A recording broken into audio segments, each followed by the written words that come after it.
तो पद्मावती के पास योग सिद्धि है, तो बेटे को भी भरण रमन वमन आदि योग सिद्धि देके बेटे का नाम ही भैरव रख दिया। मां ने क्या रख दिया? भैरव। भैरव यानी भरना, हवा को भरना, रमाना हवा को। हमारे योगी जी अच्छा पेट हिलाते हैं, उनका पेट देखो ने तो अच्छा हिलता है, इसलिए वो आज भी जवान दिख रहे हैं। ये क्रियाएं आपको जवानी देती है। क्या देती है? जवानी। जवानी के साथ साथ शरीर के अंगों में जब चुस्ती आती है, मैंने बोला मन और शरीर सिर्फ एक में टॉक्सिन हो पॉसिबल नहीं है। अगर शरीर में टॉक्सिन है यानी विषाणु है तो मन में भी होगा।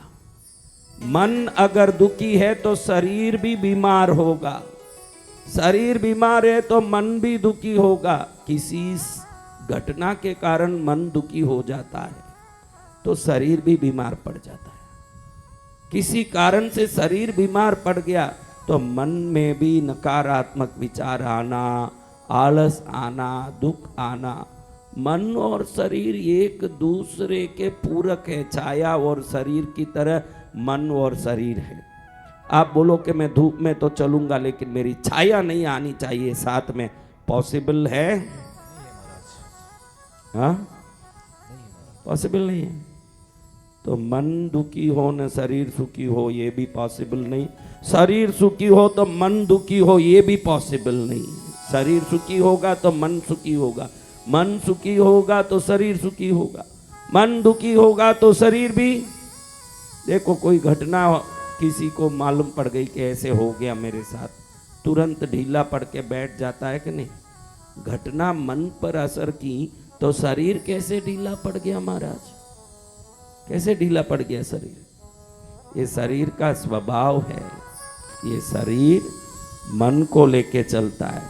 और योगी जानते हैं कि बड़े बड़े ऋषि, विश्वामित्र कितने बलिष्ठ ऋषि, इंद्र ने भेज दिया कि अगर ये विश्वामित्र तप में सिद्ध हो गए तो इनको इंद्र लोक प्राप्त हो जाएगा तपस्या के फल स्वरूप, फिर मुझे सिंहासन छोड़ना पड़ेगा। मेनका जाओ इनको थोड़ा लुभाओ अपने नाच गान से। किसको भेजा? ये जो ऐश्वर्या राय ने, ये सब राय रुई बोलते हो ना, ये रुई ऐश्वर्या रुई, ये सब रुई न पत्थर, ये सब उस देवलोक की स्त्रियों के रूप के कोई करोड़ में एक भाग भी नहीं होंगे। ऐसी स्त्री आके नाचने लगी विश्वामित्र के सामने। क्या हुआ? नाचने लगी महाराज। तिनक दिन था थैया ओ, कैसे नाच रही है? दिनक दिन था थैया। मैं तो प्रभु के लिए गा रहा हूं, ये गाना इस घटना से जोड़ना मत, कहीं गड़बड़ हो जाएगा। हाँ, दिनक दिन था थैया तेरा प्यार नचाता है, दिनक दिन था थैया। अभी ऐसे नाची कि कितने मजबूत विश्वामित्र मन में राज ऋषि पद लेने की दृढ़ता प्राप्त हुई और वो दृढ़ता के लिए तपस्या कर रहे। राज ऋषि दुनिया, मुझे वशिष्ठ ऋषि राज ऋषि बोल के बुलाना चाहिए, मुझे, मैं राज ऋषि बनूं। मन में ये एक जिद्दी है, लेकिन वो भाव लेकर के जब तपस्या कर रहे। आपके जीवन में भी ये साधना पूजा भक्ति करोगे ना, इसमें जरूर विघ्न आएगा। खोटा काम करो तो कोई विघ्न नहीं आएगा, कोई भी गड़बड़ करोगे कोई विघ्न नहीं आएगा, क्योंकि वो खुद ही गड़बड़ है। गड़बड़ में और विघ्न एक गड़बड़ है। गड़बड़ में गड़बड़ क्या होगा? अच्छे काम में गड़बड़ होगा। देखो आपके कितने लोगों के घर में दूध वाला घर आके दूध दे के जाता है, वो सब हाथ ऊंचा करो। कौन बेटा? ये बता बेटा, ये बालक, इनको बता कौन कौन दूध लेता है? कौन कौन दूध लाता है? बहुत सोच के हाथ उठाए, क्या हाथ उठाने में तकलीफ पड़ता है बेटा? हाँ, गली में हाथ उठाएगा देवालिया कहलाएगा, गुरु के सामने हाथ उठाएगा भक्त कहलाएगा तू। बहुत अभी थोड़ी देर आधा घंटा बाद अब दूसरी बार पूछा तब हाथ उठाया। देखो अब इतने लोग हाथ उठाए कि हमारे घर दूध वाला आके दूध देता है। कौन कौन है वो? देखो कितने लोग हैं, दूध वाला आता है दूध देता है ना। अब आपके घर में कितने लोगों के घर में शराब वाला आता है, शराब देके जाता है? वो सब हाथ ऊंचा करो।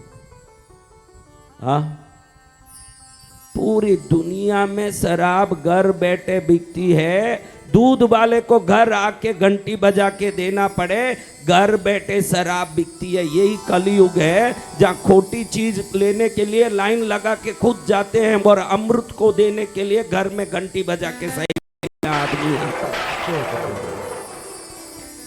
खोटी चीज बेचने के लिए कहीं नहीं जाना पड़े। इतने लोग देखो हाथ उठा रहे दूध। क्यों आप जाके दूध नहीं ला सकते? लेकिन दूध की व्यवस्था है, साइकिल में गाड़ियों में लाके घर में देके जाते हैं। कोई शराब नहीं बिक रहा, इस चिंता से घर लाके भाई दे दूंगा, कैसे भी पी लो थोड़ा। मारा मारी चले, ऊपर से दुकान में बाहर से जाली लगी हुई है। क्या जाली में हाथ डाल के ले लो, आराम से बिकता है। दूध बेचने का किसी गवर्नमेंट का कोई टारगेट नहीं है कि इस साल में इतना दूध बिकना चाहिए, कोई टारगेट नहीं। तमिलनाडु गवर्नमेंट का 2024 का टारगेट है कि पिछले साल 45,000 करोड़ का दारू बिका है 2023 में, अब 50,000 करोड़ का बिकना चाहिए। टारगेट लगा के चल रहे हैं। क्या बेचने का? दारू बेचने का सरकारों में टारगेट है कि इतना दारू बिकना चाहिए। हाँ, अच्छी चीजें थोड़ी बिकती है, खोटी चीजें तुरंत बिकेगी। गड़बड़ में कोई गड़बड़ी नहीं होगा।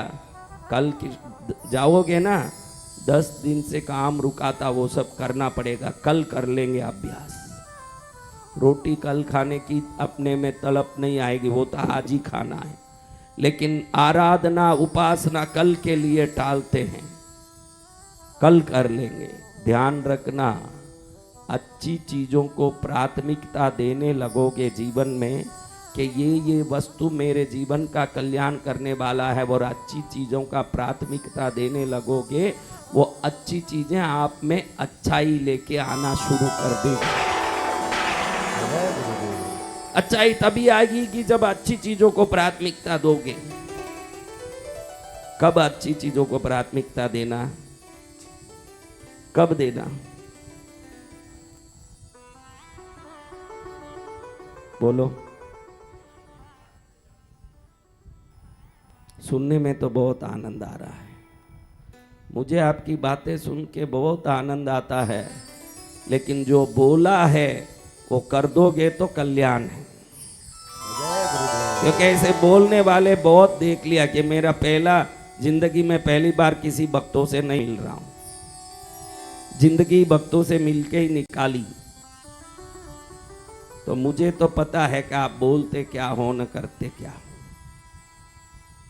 अपना ये मन की रचना ऐसी है भाई, मन ऐसे बनाया गया है कि अच्छी चीज करने के लिए मन कल पर डालता है। अच्छी चीज करनी हो तो मन कहेगा कल कर लो, और जिसमें गलत होगा वो अपने को बोलेगा अभी के अभी करना है। तुरंत एक भाई यहाँ से उठ के गया, कई बार ऐसे देखता हूँ, भड़बड़ भड़बड़ उठ के जाएगा। मैं सोचा धूप बहुत है, पानी पीने जाता होगा। क्या करने? पीना चाहिए ना, प्यास लगे तो। हम कुछ नहीं बोले। बाद 99% माँ को पूछता हूँ ये किस लिए गया, क्यों उसके पीछे थोड़ी अभी मंच छोड़ के जा सकता हूँ। माँ को पूछ लेता हूँ, माँ ये किस लिए गया? माँ धीरे से मेरे कान में इशारा कर देती है, किस लिए गया है? वो सत्संग भी छोड़ देगा। क्या छोड़ देगा? सत्संग। हाँ, भक्ति भी छोड़ देगा, लेकिन धुआं निकालना बहुत अनिवार्य है। क्या निकालना है? धुआं निकालना। हाँ, बहनों को देखो, बहनों का भी आदत है, भले ही एक टाइम रोटी नहीं खाएगी, बोलेगी आज व्रत है। क्या है? व्रत। लेकिन उस दिन झगड़ा नहीं की, ऐसा कोई दिन नहीं है भाई, ऐसा कोई दिन नहीं जिसमें झगड़ा नहीं की हो। वो जरूर मन में आएगा, किसी न किसी कारण से झगड़ना है। अपने कमरे में सब अच्छे भी हों, मेरे सत्संग में पास में बैठती है वो सही नहीं है महाराज, उससे झगड़ना है मेरे। तो ये स्वभाव है। देखो मन के आगे सब कुछ बेकार हो जाता है। ये मन देखो 1 मिनट में मेनका को देखते ही विश्वामित्र जी के मन में आ गया कि क्या राज ऋषि पद और क्या तप, वो सब बाद में किया जाएगा, पहले क्या करना है। दिनक दिन था थैया तेरा प्यार नचाता है। क्या नचा रहा है? प्यार। विश्वामित्र जी नाचने लगे। मेनका को शकुंतला, कौन? शकुंतला, शकुंतला रूपी एक बच्ची का जन्म हुआ। किस लिए कह रहे हैं आप? बड़े बड़े विश्वामित्र जी के वश में नहीं रहा तब तो आपको तो भगवती को प्रार्थना करना चाहिए, मेरे वश में कुछ नहीं है माँ, सीखने आया हूं तो भी तेरी कृपा से, सीख रहा हूं तो भी तेरी कृपा से, आगे करूंगा तो भी तेरी कृपा से ही कर पाऊंगा।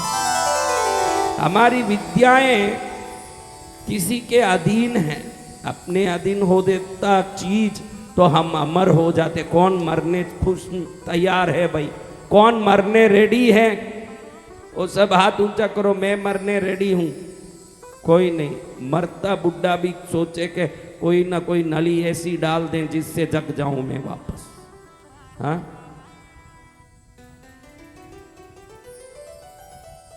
इधर भी नली लगी है, इधर नली लगी है, उतर नहीं रहा, फिर भी इधर खड्डा कर दिया, इधर एक नली लगी है, नीचे 2 खड्डे हैं उसमें तो नलियां लगी है, फिर भी बुढ़ा इधर उधर देख के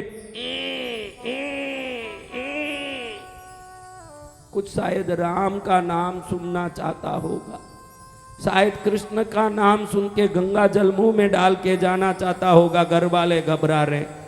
आखिर में पत्नी बोलती, अरे जाने वाला जीव है, क्या बोल रहा है डॉक्टर साहब? अरे निकालेंगे तो ऑक्सीजन बंद हो जाएगा, मर जाएगा। अरे मरेंगे एक दिन, लेकिन उनकी इच्छा तो सुन लें।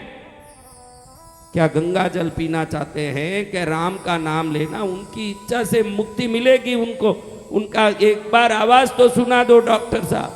अरे नलियों के होते आवाज कैसे आएगा महाराज? नली है, निकाल दो नली। अरे नली निकाले चले जाएगा। अरे 2 मिनट निकाल ही दो, कुछ बोलना चाह रहे हैं, कब से ऊ कर रहे हैं, नली निकालो। ए माणक, चंपा, ए शीला, पप्पा कहीं कहना चाहे है। बुढ़ी सबको इकट्ठा कर रही, सब इकट्ठा कर लिए और डॉक्टर ने कहा देखो नली तो निकाल रहा हूं, फिर तुम्हारी मर्जी, तुमने बोला इसलिए निकाल रहा हूं। नली है इसलिए कुछ टक टक तो कर रहा है। आजकल डॉक्टरों का ये आदत पड़ गया, जाने वाला चला ही गया, उसको फोकट की मशीन में लगा के टक टक कराते रहे ताकि 2 दिन और भी एक 20-30 हजार का बिल निकलवा दें उसका। सुबह उठ के व्यायाम करोगे, दिन में योगा करोगे तो किसी नली की काम नहीं पड़ेगी, ना किसी मशीन की काम नहीं पड़ेगी। नली और मशीन उसको मिलते हैं जो अपने शरीर को नहीं हिलाता है। और जब शरीर नहीं हिलेगा, देखो विचित्र संसार है भगवान ने बनाया। शरीर नहीं हिलेगा जिसका, उसका मन खूब हिलेगा। यानी जो शरीर को व्यायाम से प्रशिक्षित नहीं करता है उसका मन खूब विकृत होके नाचता है, और जो शरीर को खूब हिलाता है उसका मन रुक जाता है, वो कभी हिलता ही नहीं। कोई एक चीज ही हिलेगा। आप बोलो कि शरीर नहीं हिलाना, फिर मन भटकेगा, माइंड वाइज खूब चलेंगे अलग अलग। मन डोले तेरा, हाँ। इधर डॉक्टर ने नली निकाल दी, इधर देखो तो बेटा, बहू, बेटी, कमारी बेटी, शादीशुदा बेटी, छोटा बेटा, पोता, दोहिता, सब खड़े हैं। अरे तेरे ऊपर बहुत प्रेम है, तेरे मुंह से वो राम बुलवाएंगे। अरे तेरे हाथ से गंगा जल लेंगे, इसलिए आवाज कर रहे हैं। सबको है कि किसका नाम लेंगे, किस पर प्रेत।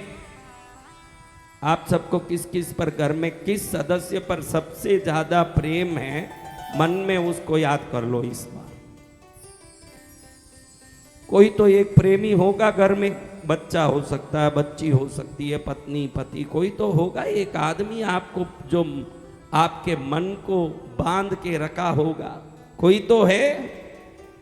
हे महाराज, सोचे बुढ़े के बारे में, बुढ़ी के जब हाथ पकड़ा, जब मेरा हाथ पकड़ा था, ये सब तो कल आए हैं, ये बच्चे तो मेरे जने हुए हैं, इनको थोड़ी बुढ़ा याद करेगा। बुढ़ा याद करेगा, बूढ़ी सोच रही है मेरे को याद। बेटा सोचे कि जब मैं छोटा था कितना गोद में बैठा के खेलते थे, माँ को भी भूल जाते थे, माँ को थोड़ी याद करेंगे, याद तो मुझे करेंगे। बच्ची सोचती है बाप है तो मुझे ही याद करेंगे।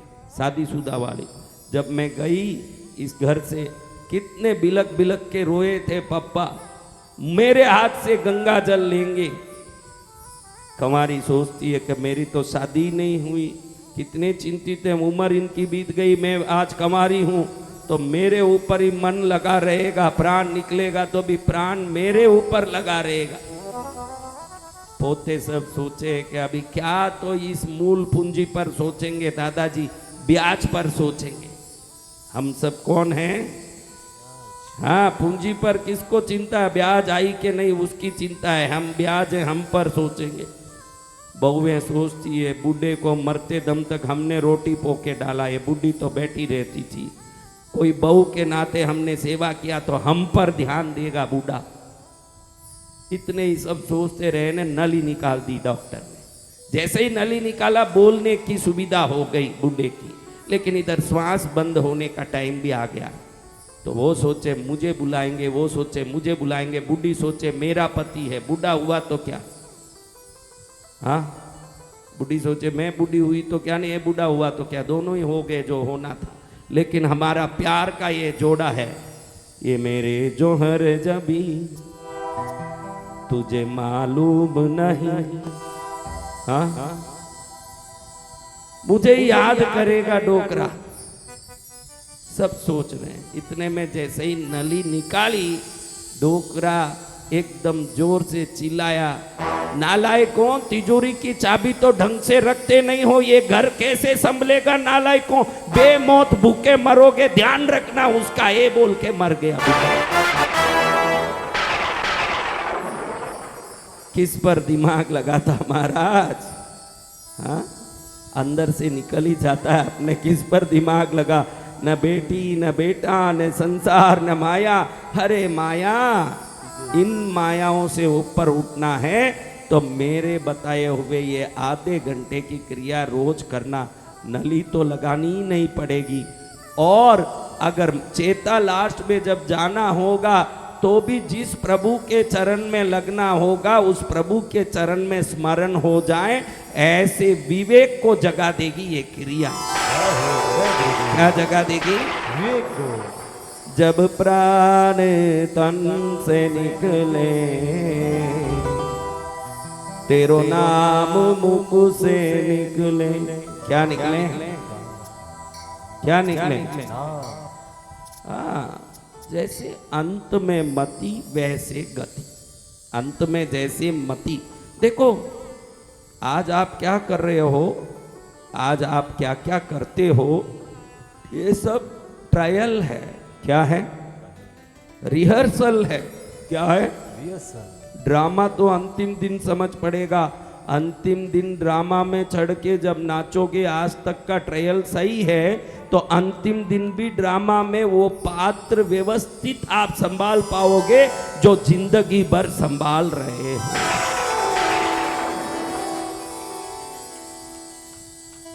हमारे जैन आगमों में एक कहानी आती है। अधिकतर भारत के सभी धर्म, सनातन, जैन, सिख, बौद्ध, सभी धर्म पूर्व जन्म और पुनः जन्म में मानते हैं, इसलिए इसमें सिद्धांत में कोई फर्क नहीं है। हम सब पहले भी जन्मे थे, आगे भी जन्मेंगे, ये मानते हैं भारत वाले। इसको रख के एक आप देखोगे तो नंदन नाम का एक व्यापारी था मगध राज्य में। उसका नाम था नंदन। क्या? नंदन। बड़ा सेठ, इतना बड़ा सेठ, 100 दुकान उस राज्य में जगह जगह चले, जैसे आजकल अमेज़न है, ये सब एक चेन स्टोर है कि नहीं, अली बाबा है, ऐसे कई हो गए स्टोर। और आज हम सुविधा को देखते हुए ऑनलाइन में सभी चीज मंगाते हैं, भोजन भी ऑनलाइन में मंगाते हैं। जोमेटो, क्या है? जोमेटो। टोमेटो का स्लाइस मंगाना हो तो भी जोमेटो में मंगाते हैं। जोमेटो भी है और एक है स्विगी। हाँ, इसको सब पता है। इसके बाल के राज भी यही है। पूरा ऑनलाइन में खा खा के हजाम ने कह दिया तेरा बाल चक्कू से भी कटता नहीं है, तू ऐसे ही बढ़ा के रख।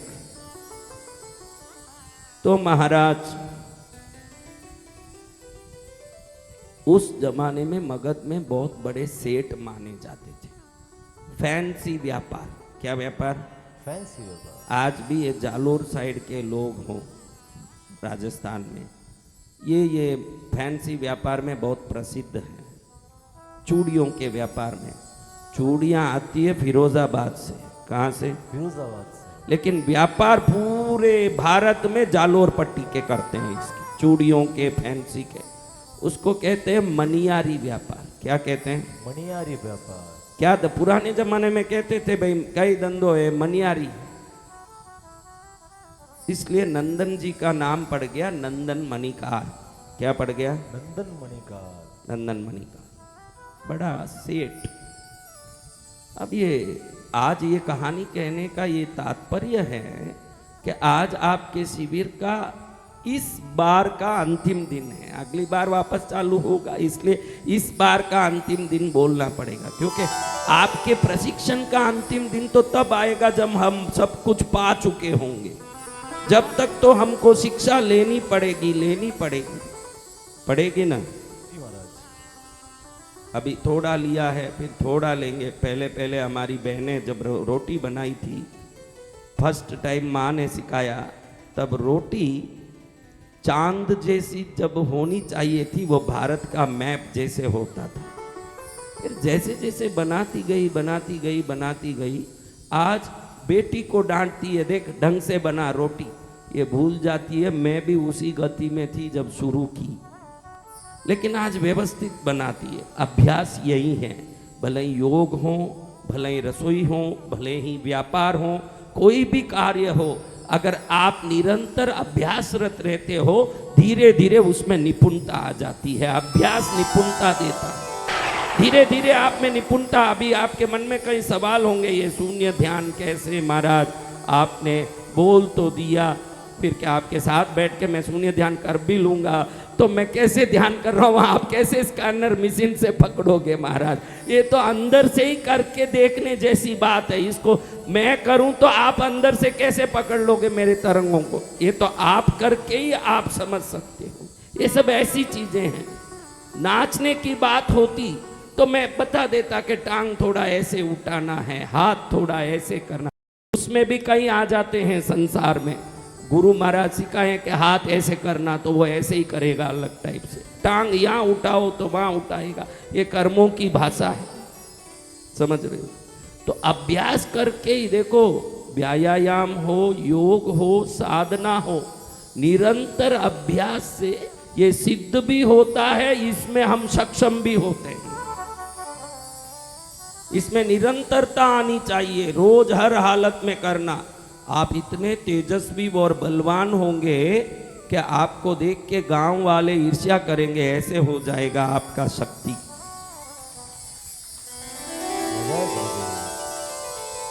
कितना आनंद आएगा।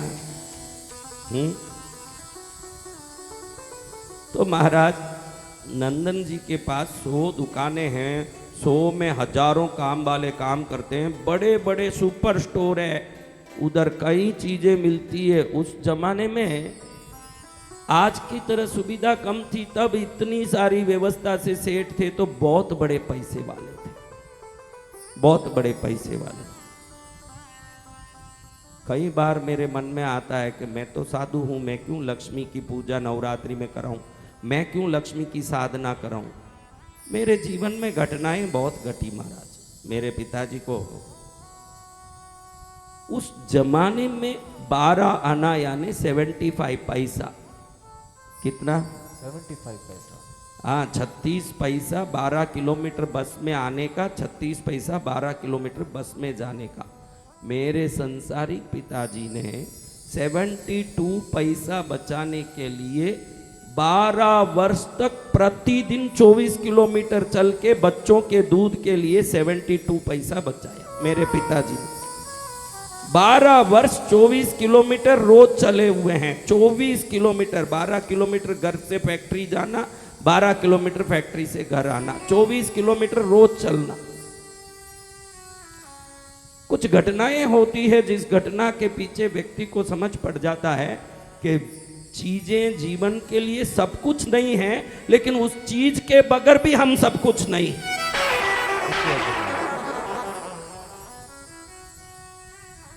तो महाराज नंदन मणिकार बहुत सेठ, नंदन मणिकार ने सोचा कि इतना पैसा है, लेकिन देखो पैसे वाले की दुनिया तारीफ करती है, पीठ पीछे चुगली भी कर सकती है, लेकिन सच्ची तारीफ उसकी होती है जो पैसे का सदुपयोग करता है।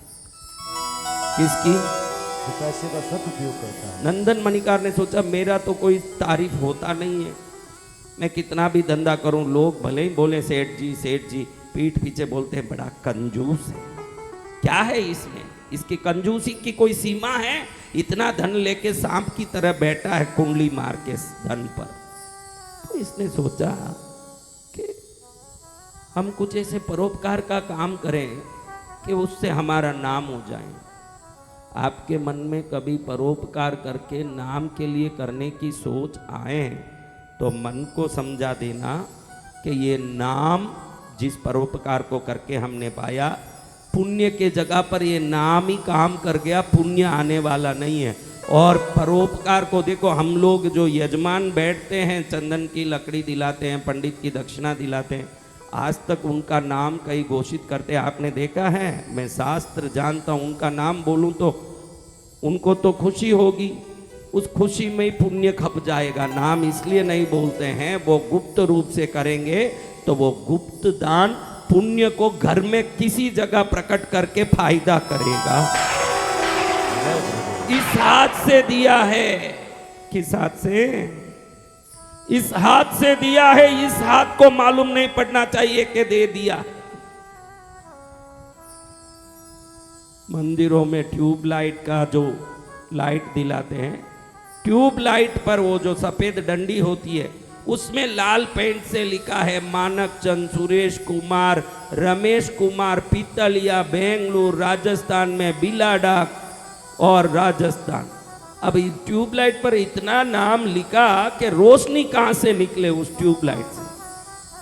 हाँ, नाम के लिए नहीं, माँ के लिए दान करिए, भक्ति के लिए दान करिए, इससे नाम हो जाएगा मेरा। क्या हो जाएगा? नाम हो जाएगा। अरे काय का नाम? नंदन मणिकार को नाम का भूत चढ़ा। सोचा क्या करूं? श्रेणिक राजा के पास कहा कि बहुत बड़ा एक सरोवर बनाना चाहता हूं राजन।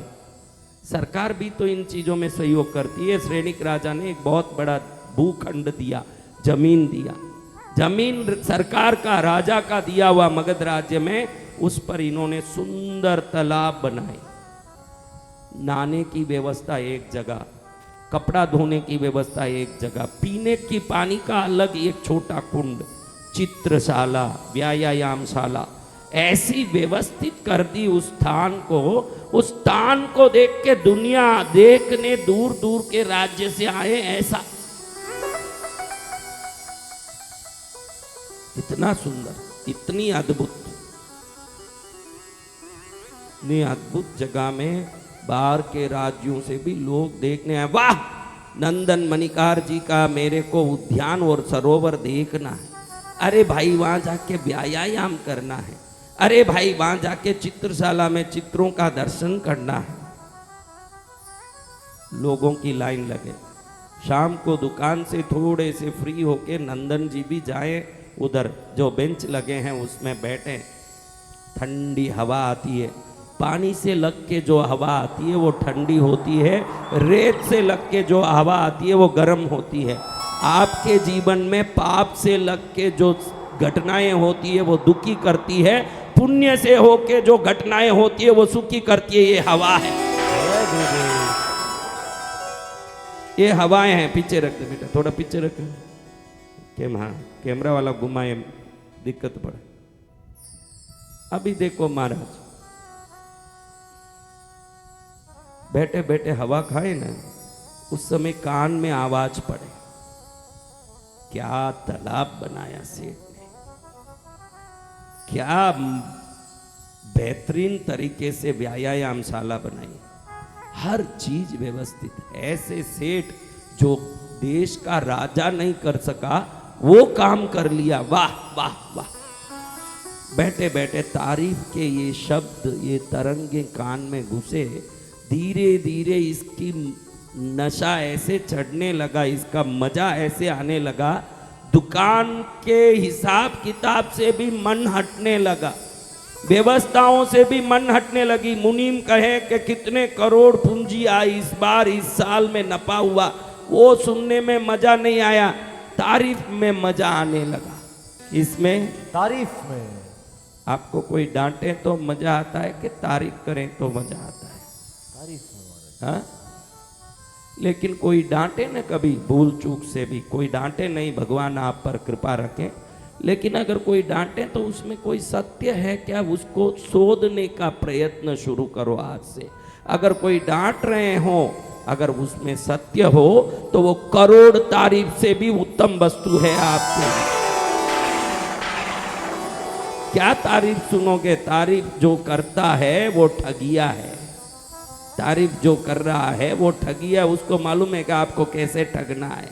आप सांप तो बीन बजाए तो ही नाचती है ना, सांप बीन बजा के नाचती है और इंसान तारीफ से नाचता है। इसको कैसे नचाना है सबको मालूम है। खूब तारीफ करो वो नाचेगा। हाँ, कोई विरला ही होगा किसी के सामने डांटने की ताकत रखता हो, वो विरला ही हो सकता है। तो महाराज नंदन मणिकार को अब तारीफ का नशा ऐसे चढ़ा, उम्र बीतती जा रही थी, लेकिन उसकी बुद्धि में ये जो पानी का जो जलाशय बनाया, ये जलाशय पर दिमाग लग गया। हमको ये योग शिविर में क्यों भाग लेना चाहिए, ये व्यायाम क्यों करनी चाहिए? व्यायाम जब भी करते हो हाथ पैर ही नहीं हिलते हैं, दिमाग के कोशों को ऑक्सीजन ज़्यादा मिलता है। दिमाग के कोश बेजरूरत की बातों को डिलीट करना शुरू करता है जो रोज व्यायाम करते हैं। आपके पास कितनी पूर्व जन्मों की बात भी अवचेतन मन में अंदर फंसे हुए हैं। कल एक बहन बहुत सुंदर बात मुझे बता रही थी, वो बहन यहाँ बैठे बैठे बोल रही थी, बहुत अच्छा लगा वो बात। वो कहती है कि मेरा बेटा अपने पिता को, पिता आए उसको चूमने तो भी ना कह देता है कि ये झूठा थूक मुझ पर मत लगाओ, हाँ मुझे अच्छा नहीं लगता। इस बच्चे को ये कौन सिखाया? हर टीवी सीरियल में कौन कौन किस किस को चूम रहा है राम जाने। मूवी देखो आप। एक जमाने में थोड़ा एंटरटेन करने के लिए हेलन अलग से आती थी, पुराने डोकरे जानते होंगे हेलन को। अभी तो हाँ, हेलन और बेलन दोनों ही पुरानी बातें हो गई। हाँ, घर में कोई रोटी बनाने वाली भी नहीं रही, सब ऑनलाइन से आता है। तो एक जमाने में अलग से एक हेलन आती थी। कौन कौन हेलन को जानते हैं वो हाथ ऊंचा करो। हेलन को कौन कौन? देखो ये नए लड़के जाने, हेलन को नहीं जानता है ना, यानी तू अभी जन्मा है 990 के बाद। कौन कौन जानते हैं? वो सब 60 के हैं, तू भी जानता है, तू कुछ अलग ही खोज बुआज करता है लगता है। तो उसको क्यों जानने लगा? वो तो अभी मरने वाली बुढ़ी है, फिर भी उसको जाने। कई लोगों को बुढ़ियों पर भी एक भाव आवे तो वो होगा भाव में। देखो महाराज, एक जमाने में ऐसे होता था, एक पिक्चर में 5 मिनट के लिए कोई विचित्र पात्र आके जाता था, हेलन जैसे होता था ना, वो अलग ही एक डांस अलग ही होता, 5 मिनट के लिए एक एंटरटेनमेंट, ताकि युवा वर्ग प्रसन्न हो। एक जमाने में ऐसे होता था। आज देखो हीरोइन ने किसी हेलन का काम ही नहीं हो ऐसे कर दी है सब। कोई हेलन का आप कोई जरूरत है क्या? हेलन तो भी मैं आज हेलन जिस दिशा में भी होगी या मर गई मुझे पता नहीं, क्योंकि मैं उसको क्यों ढूंढूं? मैं तो पद्मावती को ढूंढ रहा हूँ, इसलिए मैं उस चीज में नहीं जाऊं। अगर वो जिंदी भी है मर भी गई हो मुझे पता नहीं, लेकिन उसकी दिशा को मैं नमस्कार करता हूं। आज की रांडे जितनी भी आती है ये सिनेमा में पिक्चर में, ये उससे गए बीती आती पूरी पिक्चर में आती है। हेलन की माँ, हाँ, पूरी गई बीती आती है। ये विकार हमको कैसे उत्पन्न होगा भाई? मंदिर आओगे वो और भगवती को देखोगे तो भक्ति आता है, तो आप जिस दृश्य को देखते हो वैसे बनते हो। ये विकार के दृश्य पूरे भारत के युवा वर्ग को बिगाड़ रहा है आज। ये वर्ग बिगड़ चुका है। कैसे कैसे उनके वेश न कैसी आती है न कैसे, देखो ये हमारे दिमाग में असर करता है। जैसे जो चीज आएगी दिमाग में असर करेगी। नंदन मणिकार के दिमाग में असर आ गया किस चीज का? हाँ, असर आ गया। अब उसको भी वो पुराना डोकरा एक का अभी कहानी सुनाना, वैसा टाइम आ गया। क्या टाइम आ गया? अंत समय। घर वाले सब खड़े, परिवार वाले सब खड़े, पूरी फैमिली खड़ी है, सब खड़े खड़े देखे इतने बड़े सेठ चले जाएंगे, इतने बड़े सेठ जा रहे हैं सब। कोई सच में रो रहा है, कोई रोने का नाटक कर रहा, परिवार भी खड़ा है, मुनीम जी खड़े हैं, कई काम वाले खड़े हैं, सब रो रहे हैं। कोई अपने मंत्र पढ़ रहा है, कोई नाम ले रहा है, कोई प्रभु का शरण लेने के भाव बोल रहे हैं, कोई उनको ज्ञान दे रहे हैं। सेठ जी मन में शांति लाइए, प्रभु का स्मरण करिए, प्रभु को ध्यान में रख के अपने को मन में एकाग्र होकर के प्रभु चरण पकड़िए। लेकिन इनका दिमाग तो कहाँ टिका है महाराज? वो जलाशय दिखे, वो हवा दिखे, बबक रहा है,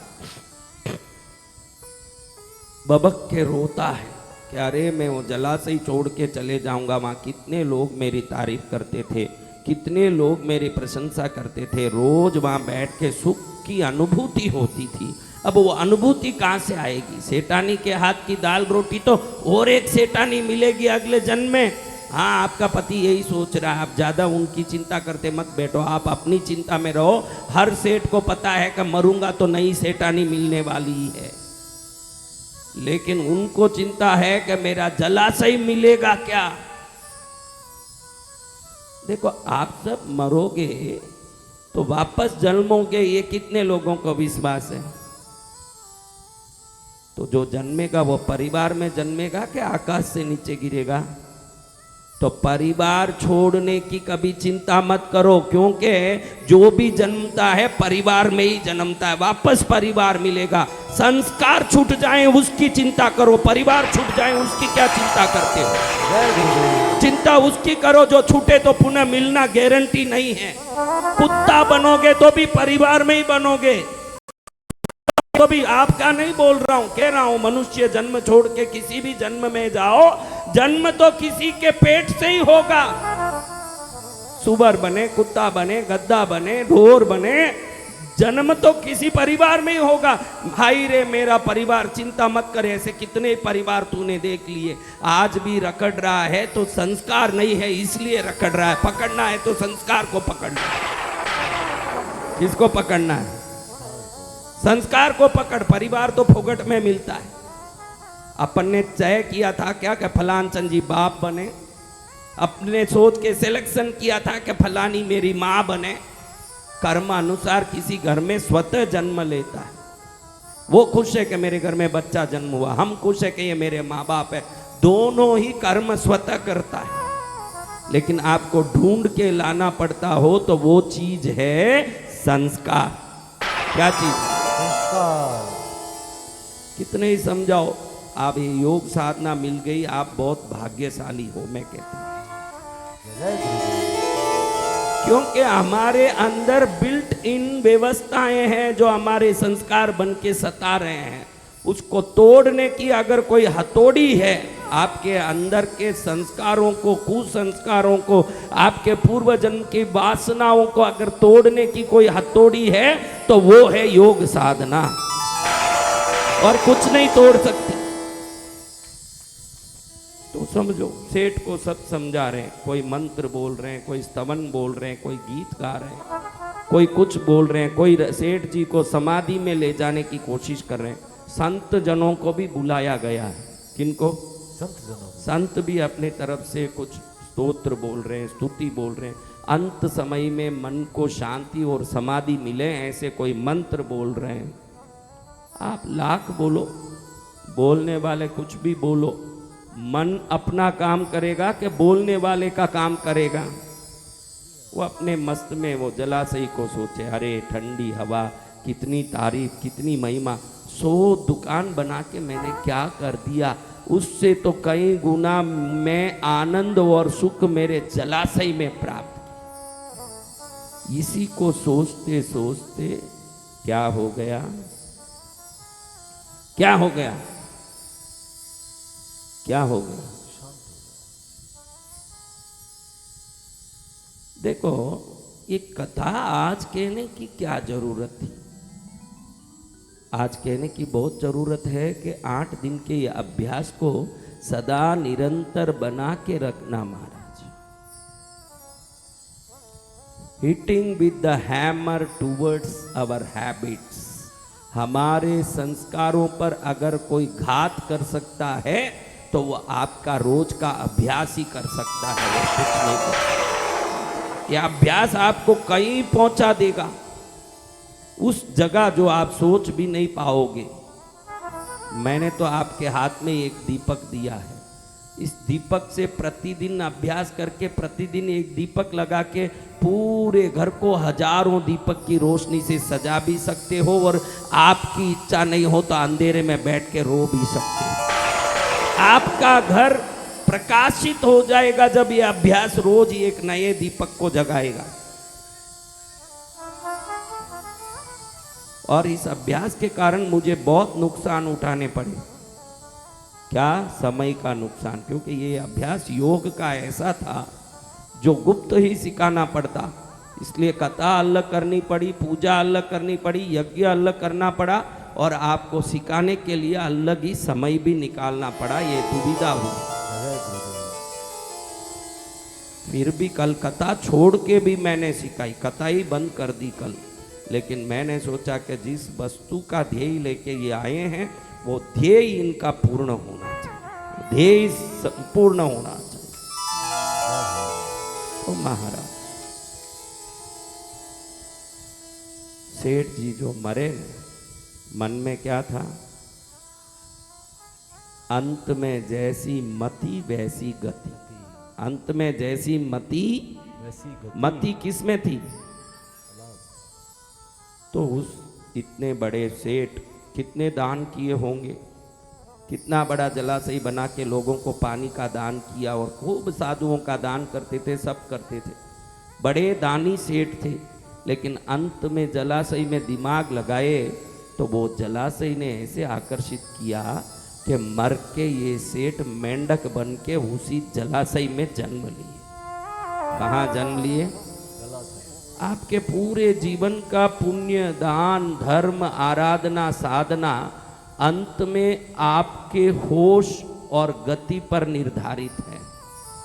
किस पर?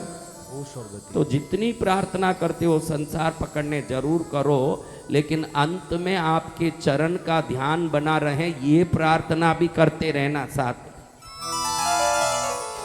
अगर अंत में उनके चरण में ध्यान नहीं रहा, न दूसरी चीजों में ध्यान भटक गया, तो ये दूसरी चीजें आपको गर्त में डाल देगी ले जाके। कहाँ डाल देगी? गर्त में।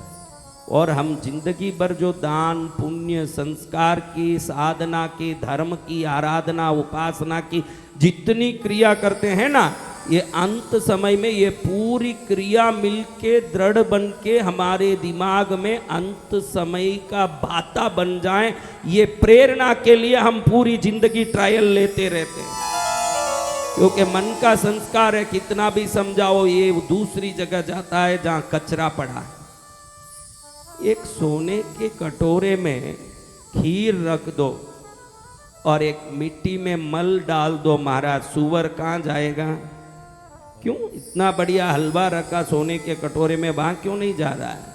क्योंकि सुअर का स्वभाव मल खाने का है।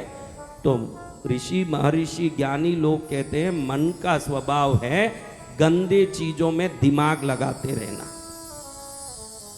किसका स्वभाव? मन का। हाँ, इस मन को ठिकाने रखने ही दान धर्म भक्ति पूजा करना। क्योंकि अंत का एक क्षण जिंदगी भर के दान धर्म को उल्टा कर देता है तो कैसा मन होगा। उस मेंढक बन के उस जलाशय में पड़ा है। अब मेंढक को क्या समझ है? हाँ? लेकिन था तो सेठ, पुराना सेठ, वो संस्कार तो होगा। ये सेठ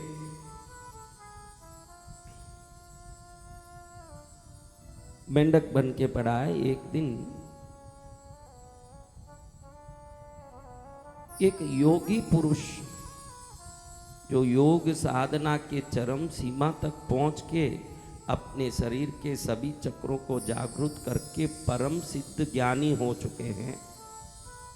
पूर्ण ज्ञान, सिर्फ ज्ञान के सिवा कुछ नहीं हो, ऐसे कैवल्य ज्ञान को प्राप्त महापुरुष बन चुके हैं। ऐसे महापुरुष उसी मगध राज में वर्धमान महावीर नाम के योगी पुरुष उस क्षेत्र में विराज रहे हैं।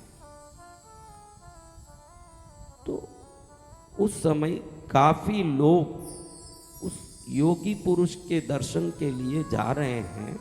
तो वो लोग वर्धमान श्रमण भगवान महावीर की जय हो, वर्धमान श्रमण भगवान महावीर की जय हो, ऐसे करते जा रहे हैं। मेंढक के कान में ये बात पड़ी। वो तो दूर से चिल्ला रहे हैं, लेकिन हवा तरंगों में बहते कान में आई। मेंढक को लगा ये शब्द कहीं सुने हुए हैं मेरे, क्योंकि आखिर व्यापारी दान धर्मी था तो खूब महावीर भगवान के प्रति श्रद्धा रखता था। ये आवाज सुनी तो उसको जाति स्मरण ज्ञान हुआ। जाति स्मरण यानी अपने जन्मों के बारे में एक विवेक जग जाना। वो विवेक जग गया जब, तब याद आया अरे जिनके सिद्धांतों को सुनने के बाद मुक्ति निश्चित हो जाती है, ऐसे महापुरुष का अनुयायी था मैं, और मेंढक कैसे हो गया? ऐसे खुद पर सोचने लगा। फिर याद आया कि मैं मरते समय सिर्फ इस तालाब को सोचते रहा, इस जलाशय को सोचते रहा, इसलिए मैं सोच की तरह सोच के लायक जगह पहुंच गया। गलती तो मेरी, इसमें किसका क्या दोष? कभी साधना उपासना अपने देवताओं की करते हो, इच्छित कामना पूरी नहीं हुई तो उन देवताओं को मत कोसना, जरूर आपके साधना में ही कोई त्रुटि हुई होगी, ये ध्यान रखे चलना।